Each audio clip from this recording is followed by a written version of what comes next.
Hello students, कैसे हैं आप लोग। अच्छा, अगर आपसे ये पूछा जाए कि आपको सुबह 5 बजे उठना है या 4 बजे उठना है तो कितने लोग उठ सकते हैं।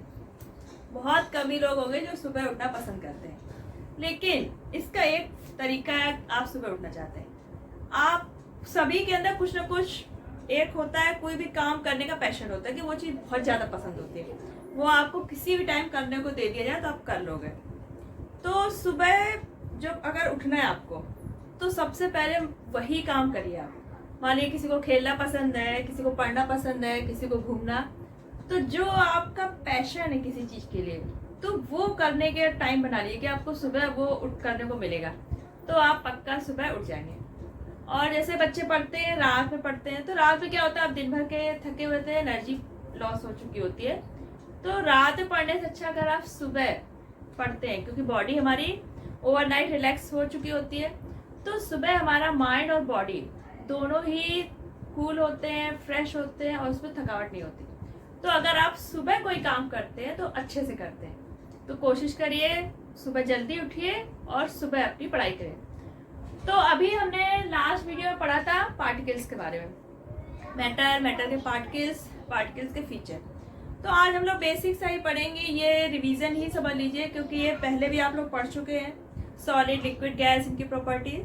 तो हम लोग थोड़ा रिवाइज करते हुए चलेंगे क्योंकि सिलेबस में है हमारे, बाकी फिर हम लोग बाद में पढ़ते हैं। तो फिजिकल बेस के हिसाब से आपके मैटर 3 स्टेट में पाया जाता है, सॉलिड, लिक्विड, गैस। तो आज हम लोग पढ़ेंगे सॉलिड के बारे में। ठीक, पढ़ा सभी ने, सिर्फ जस्ट रिवाइज करना है। तो जो सॉलिड्स हैं उसके एग्जाम्पल जैसे आपके हो गए sugar, sand, iron, mineral, ice etcetera. Liquid में आपका मिल्क हो गया, वाटर हो गया, ऑयल हो गया, पेट्रोल, अल्कोहल एक्सेट्रा। गैसेस में आपकी CO2 हो गई, ऑक्सीजन हो गई, एयर हो गई। तो ये सारे गैसेस के एग्जाम्पल हैं। अब मेन हम लोग प्रॉपर्टीज आते हैं सॉलिड पे। तो सॉलिड की प्रॉपर्टीज क्या है, ये सभी को पता है, सभी के दिमाग में आ गई इनकी प्रॉपर्टीज, फिर भी चलिए हम लोग रिवाइज करते हैं। Solids have a fixed shape and a fixed volume। Solid जो है हमारे, उनका वॉल्यूम और शेप दोनों ही क्या होता है, फिक्स्ड होता है। अब ऐसा होता क्यों है, हमें पता है कि मैटर पार्टिकल से मिलकर बना है। अब जो सॉलिड के पार्टिकल्स होते हैं उनके बीच जो स्पेस होता है वो फिक्स्ड होता है, यानी कि जितना पार्टिकल के बीच स्पेस होना है वो फिक्स्ड रहेगा, ना वो कम होगा ना ही बढ़ेगा। Due to strong attraction force, क्योंकि सॉलिड में जो पार्टिकल है उनके बीच अट्रैक्शन फोर्स बहुत ज़्यादा स्ट्रॉन्ग होगा, इससे उनका जो पोजीशन है वो फिक्स्ड है। जब पोजीशन फिक्स्ड है तो क्या होगा, इनका स्पेस और ये शेप और वॉल्यूम भी क्या हो जाएगा, फिक्स्ड हो जाएगा। सेकेंड प्रॉपर्टी है solid can not be compressed much. अब सॉलिड में पार्टिकल क्या होता है, अट्रैक्शन फोर्स ज़्यादा है, पार्टिकल बहुत पास है, पोजीशन उनकी फिक्स्ड है। जब उनके बीच स्पेस इतना कम है तो आप उनको कंप्रेस करेंगे, तो जब स्पेस ही नहीं है तो वो कहाँ कंप्रेस होगा, है ना। तो इनके पार्टिकल बहुत ही क्लोजली पैक्ड होते हैं, उनके बीच स्पेस बहुत मिल के बराबर है, तो इसलिए हम उनको बहुत कंप्रेस ज़्यादा नहीं कर सकते, बहुत लिटिल भले ही हो जाए वरना कंप्रेस नहीं कर सकते। Solids have high density, they are heavy.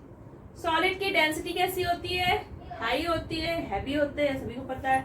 अब क्यों होते हैं, क्योंकि इनके पार्टिकल्स कैसे होते हैं, क्लोज होते हैं। सॉलिड के पार्टिकल क्लोज होते हैं इसलिए इनकी डेंसिटी हाई होती है और ये हैवी होते हैं। Solids do not fill their container completely. अब सॉलिड कंटेनर में रखें अगर किसी कंटेनर में, तो उसको फिल नहीं करते, क्यों, क्योंकि उनका शेप और साइज फिक्स्ड है, तो वो जितना शेप साइज है उतना ही वो ऑक्यूपाई करेंगे कंटेनर में, उसको फिल तो नहीं कर देंगे। तो सॉलिड कंटेनर को फिल ही करते। They do not flow, solids flow नहीं होते, क्यों, क्योंकि जो सॉलिड्स के पार्टिकल्स हैं वो अपनी पोजीशन पे फिक्स्ड है, अपनी पोजीशन लीव नहीं करते, इसलिए वो फ्लो भी नहीं करते। In solids the particle are closely packed, strong force of attraction between the particle which give them fixed shape। ये हमने ऊपर ही पढ़ा है कि उनके पार्टिकल्स के बीच अट्रैक्शन फोर्स ज्यादा होता है, क्लोजली पैक्ड होते हैं, और इसी कारण सॉलिड का शेप कैसा होता है, फिक्स्ड होता है। अब अच्छा, ये सॉल्ट है, शुगर है, कहते हैं ये सॉलिड है, कंटेनर को फिल नहीं करते। लेकिन अगर हम सॉल्ट या शुगर को किसी कंटेनर में भरते हैं तो क्या करता है, वो उसको फिल करता है। तो ऐसा क्या है, मतलब ये कंटेनर को फिल भी करता है, फिर भी हम इसको सॉलिड मानते हैं। तो ऐसा इसलिए है क्योंकि ये किसी भी कंटेनर में भरे उसका शेप ले लेते हैं। तो ये प्रॉपर्टीज तो लिक्विड की होनी चाहिए, लेकिन जो इसका पर्टिकुलर एक क्रिस्टल है उसका शेप फिक्स्ड रहता है, चाहे आप उसे किसी भी कंटेनर में भरें। इसलिए हमारा सॉल्ट और शुगर दोनों ही क्या माने जाते हैं, सॉलिड। तो ये सॉलिड का बस इतना ही है बेसिक, जो हम लोग पहले भी पढ़ चुके हैं, 8th क्लास में पढ़ा होगा। तो अब हम लोग थोड़ा सा रिवीजन हम लोग लिक्विड का भी करेंगे। आप इसका एक स्क्रीनशॉट लीजिए। आता है लिक्विड्स। अब लिक्विड्स की हम लोग कुछ प्रॉपर्टीज जनरल रिवाइज करेंगे।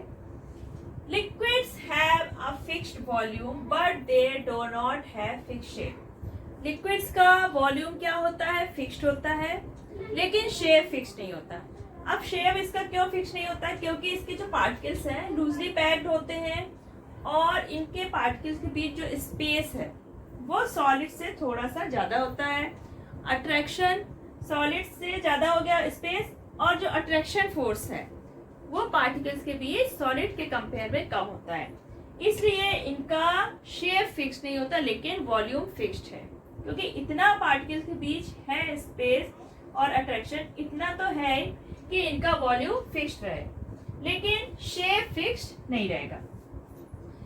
Liquids can not be compressed. Liquid compress नहीं कर सकते क्योंकि इसके पार्टिकल्स भी क्लोज होते हैं, उतने क्लोज नहीं है जितने की सॉलिड्स में, लेकिन फिर भी क्लोज है, इसलिए लिक्विड्स को भी हम कंप्रेस नहीं कर सकते। मॉडरेट टू हाई डेंसिटी, इनकी डेंसिटी मॉडरेट टू हाई होती है but less than solids. Liquid have density less than solid but greater than gases. Liquid do not fill container completely, have attraction force. अब किसी container में अगर हम लोग liquid को भरते हैं तो वो पूरे कंटेनर को फिल नहीं करता, जितना उसका वॉल्यूम है उतना ही कंटेनर को फिल करेगा। क्यों, क्योंकि इनके पार्टिकल के बीच भी अट्रैक्शन फोर्स होता है, तो इतना अट्रैक्शन फोर्स रहता है कि इसका वॉल्यूम फिक्स रखता है। फ्लो इजली, अब जो लिक्विड्स के पार्टिकल्स हैं तो उसमें इतना स्पेस होता है कि एक पार्टिकल दूसरे पार्टिकल्स के ऊपर स्लाइड ओवर कर सकता है, इसलिए हमारे लिक्विड्स क्या कर सकते हैं, इजिली फ्लो करते हैं। और लिक्विड में इतना ही है। अब हम लोग गैस की प्रॉपर्टीज ऑफ गैसेस।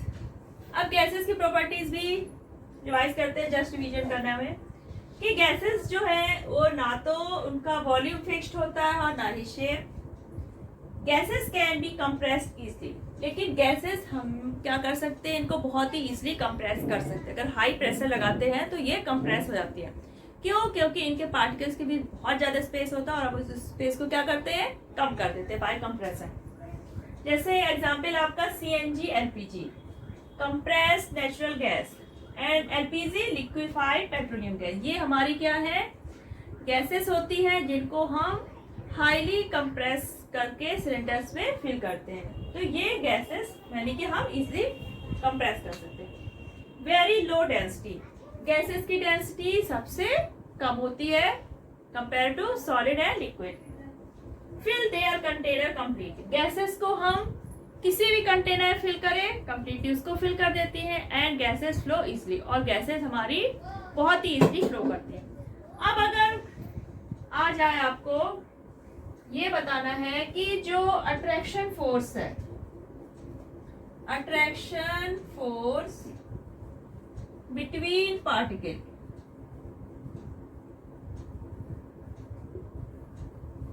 कि सॉलिड लिक्विड गैस, इन तीनों स्टेट में सबसे ज्यादा अट्रैक्शन फोर्स और पार्टिकल किस में है। आपको इसको डिसेंडिंग ऑर्डर में लिखना है, तो आप क्या लिखेंगे, सबसे पहले पता है हमें सॉलिड्स में सबसे ज्यादा अट्रैक्शन फोर्स होता है पार्टिकल्स के बीच, उसके बाद लिक्विड एंड देन गैसेस, यानी कि गैसेस के पार्टिकल्स के बीच सबसे कम अट्रैक्शन फोर्स है, लिक्विड्स में उससे ज्यादा, और सबसे हाईएस्ट हमारा सॉलिड्स में है। अगर डेंसिटी की बात आती है तो भी यही रूल फॉलो होगा। सबसे पहले solids high density, liquid less than solid and gases less than liquids.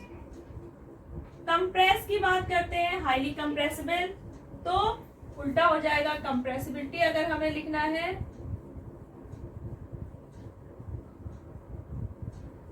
तो सबसे ज्यादा कंप्रेसिबल क्या है आपकी? Gases, then liquids and least solids. ठीक, तो ये ऐसे कुछ ऑर्डर्स शॉर्ट आंसर क्वेश्चन में पूछे जा सकते हैं। ठीक है, तो आप इसका स्क्रीनशॉट लीजिए। आपके पास ये क्वेश्चन आता है, why solids, liquid and gases have different properties. मतलब सॉलिड, लिक्विड, गैसेस की प्रॉपर्टी डिफरेंट होती है, तो क्यों होती है, ऐसा क्यों होता है? तो ये हम सभी को पता है कि जो मैटर है हमारा पार्टिकल से मिलकर बना है, जो बहुत ही ज्यादा स्मॉल है और ये कंटिन्यू मूव करते हैं। ठीक, लेकिन अब ये रीजन अगर बताना है तो हमें ये 3 पॉइंट्स बताने होंगे। ऐसे 3 प्रॉपर्टीज हैं जिसके बेस पे हम ये कह सकते हैं कि सॉलिड सॉलिड क्यों है, लिक्विड लिक्विड क्यों है और गैस गैस क्यों है। तो सबसे पहला आता है स्पेस बिटवीन पार्टिकल। अब जो हमारा पार्टिकल्स के बीच स्पेस है वो डिसाइड करता है कि जो मैटर की जो स्टेट है वो सॉलिड है या लिक्विड है या गैस। क्योंकि सॉलिड में क्या होता है, स्पेस पार्टिकल के बीच सबसे कम है, लिक्विड के बाद थोड़ा ज्यादा है और गैसेस के पार्टिकल्स के बीच बहुत स्पेस है। तो space between the particle decide करता है कि जो सब्सटेंस है will exist as a solid, liquid और गैस। सेकेंड प्रॉपर्टी है force of attraction between particle. जो हमारे पार्टिकल्स हैं उनके बीच जो अट्रैक्शन फोर्स है वो डिसाइड करेगा कि मैटर हमारा सॉलिड के फॉर्म में होगा, लिक्विड या गैस। सबसे ज्यादा स्ट्रॉन्गेस्ट अट्रैक्शन फोर्स पार्टिकल्स के बीच किस में होता है? सॉलिड्स में, उससे कम लिक्विड्स में और गैसेस में। Third, the amount of movement of particle. अब जो पार्टिकल्स है मूवमेंट करते हैं उनके बीच, उनके अंदर क्या होती है, काइनेटिक एनर्जी होती है जिससे वो मूव करते रहते हैं। तो जो ये मूवमेंट की एनर्जी है वो सबसे ज्यादा किस पार्टिकल्स में है? सॉलिड के, लिक्विड के, गैस में। तो सॉलिड में क्या होता है, पार्टिकल्स के काइनेटिक एनर्जी क्या है, सबसे कम है, उससे ज्यादा लिक्विड्स में और हाईएस्ट गैसेस में। तो ये 3 प्रॉपर्टीज हैं पार्टिकल्स की जो ये डिसाइड करती हैं कि हमारा मैटर सॉलिड एग्जिस्ट करेगा सॉलिड फॉर्म में या लिक्विड फॉर्म में या गैस फॉर्म में। तो ये तो अभी तक हमारा हो गया basic solid, liquid, gas property. तो ये हमारा अभी तक पुराना ही था, मतलब जो आपने लास्ट ईयर पढ़ा है, 7, 6, 7, 8 सभी पढ़ा होगा। तो इसमें अभी तक कोई प्रॉब्लम नहीं होनी चाहिए, हम लोग जस्ट रिवाइज किया है। अब हम लोग जो मेन हमारा जो 9th में नया है कुछ, उसको स्टार्ट करते हैं।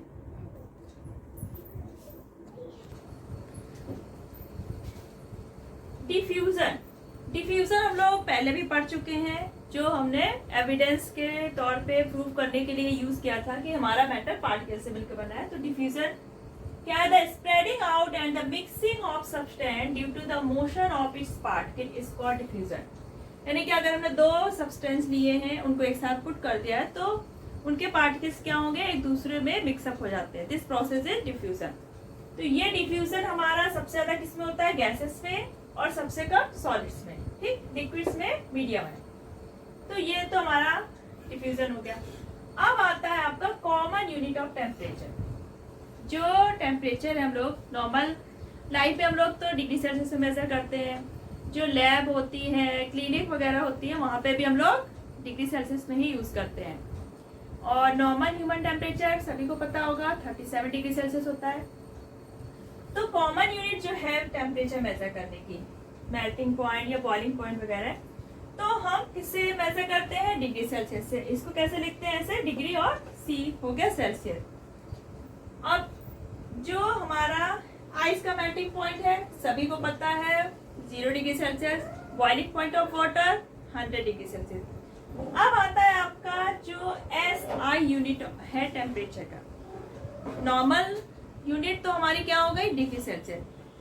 SI यूनिट ऑफ टेम्परेचर है आपका केल्विन स्केल। यानी कि केल्विन से हम लोग, अगर हमें केल्विन स्केल में टेम्परेचर नापना है, अगर आपको दिया है कोई टेम्परेचर डिग्री सेल्सियस में दिया है, अब आपको उसको कन्वर्ट करना है केल्विन स्केल में, तो आप क्या करेंगे, उसमें 273 प्लस करना है।